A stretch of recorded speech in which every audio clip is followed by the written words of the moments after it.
Good evening everyone. Well, Bajings, what a fantastic day we've had, or we certainly have here. Spent a lot of time in the back garden today in between doing my cooking. This evening I am going to show you how to prepare apples for stewing. If you remember from last night, those of you that tuned in, I had done a crumble topping to go on top of a rhubarb. So this evening I've got some crumble topping left over. So tonight I'm going to do apple crumble instead of the rhubarb crumble. So I've done some apples already to show you what they should look like when they're finished, but I'm going to show you this evening how to prepare the apple for stewing. So you will need ideally an apple corer.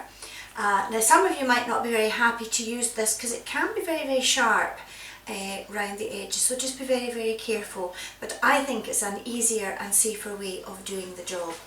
And a sharp knife. So what we're going to do, the other thing I have a bowl of water, so that if we're doing a whole load of apples and you didn't want to put it straight into the pot, you wanted to wait till they were all ready, you can put your apple into the pot, into the dish of water, and that will stop them from going too brown. And then this is just for my rubbish.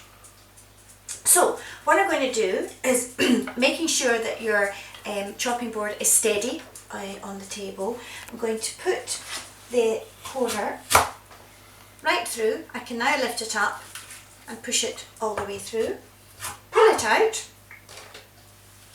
and with my knife very carefully ease the core out so that we can do the next one. Apologies for my dog barking in the background.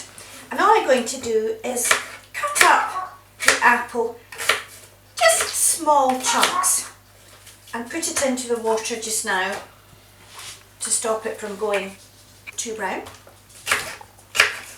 so that I can then do the other one.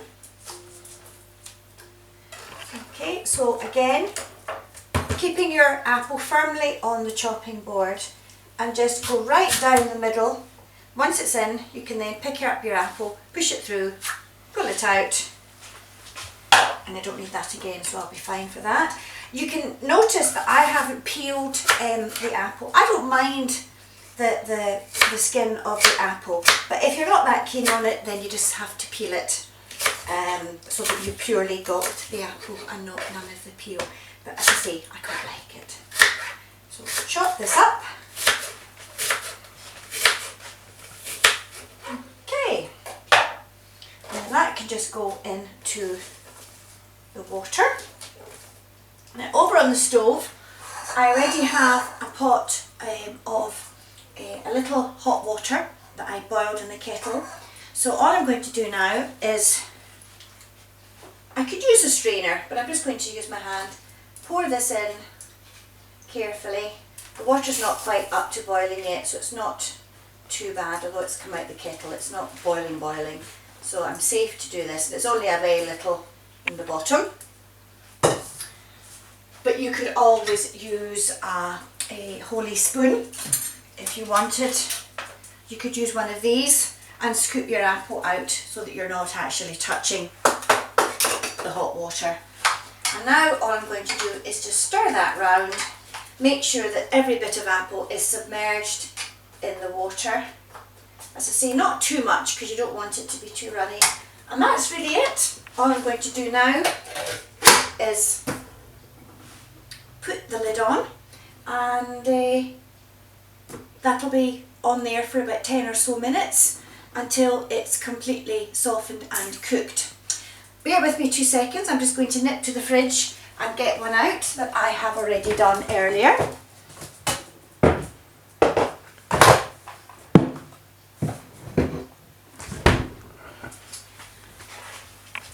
And this is what it looks like. This is one I prepared earlier, as they used to say in, was it Blue Peter? Here's one I prepared earlier. So that's what the stewed apple will look like. And all I'm going to do is the same as I did last night, put it into a little dish, cover it with the rest of the crumble topping that I made last night. And what I have done is I've actually added a little granola which is a cereal that I quite enjoy. I've mixed that with the crumble topping, and I'm just going to make it go a little bit further and to give us a little change for this evening. So that's that. One little thing before I go, I have been quite busy this afternoon. I've made a pot of soup, which for those of you that are following me on our group chat, the recipe and the photographs are on there. But all I did was I chopped up an onion, a carrot, a leek, and melted some butter in a pot and fried off all the veg. And I also added a little kale, purely because I had some left over in my vegetable patch, but you don't have to do that. Once all the vegetables had been fried in the butter and had softened, I added a little flour, almost making a roux, but to soak up any fat, and then I added stock, and it was a ham stock cube that I had melted in boiling hot water, and just covered the soup, so it was just covered and no more, and then a splash extra. Boiled that up for about half an hour, 45 minutes, and once it was all soft and cooked, I then used my blitzer and pureed the soup.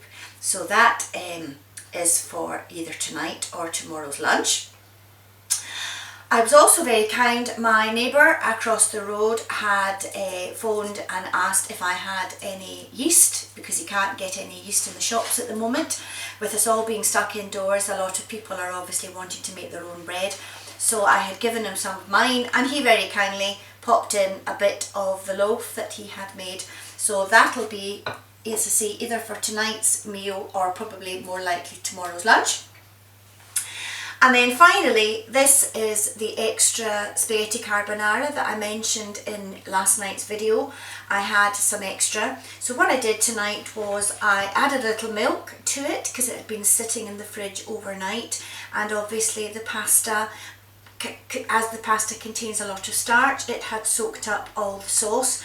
So I added a little more milk just to freshen it up a little and make it a little bit runnier. And then I've sprinkled a little more cheese and a little bit of parsley on the top. So I have revived the spaghetti carbonara for tonight's meal. Hope you've enjoyed that, guys. I hope you've had a fantastic day. Here's hoping tomorrow's just as good. See you then. Bye.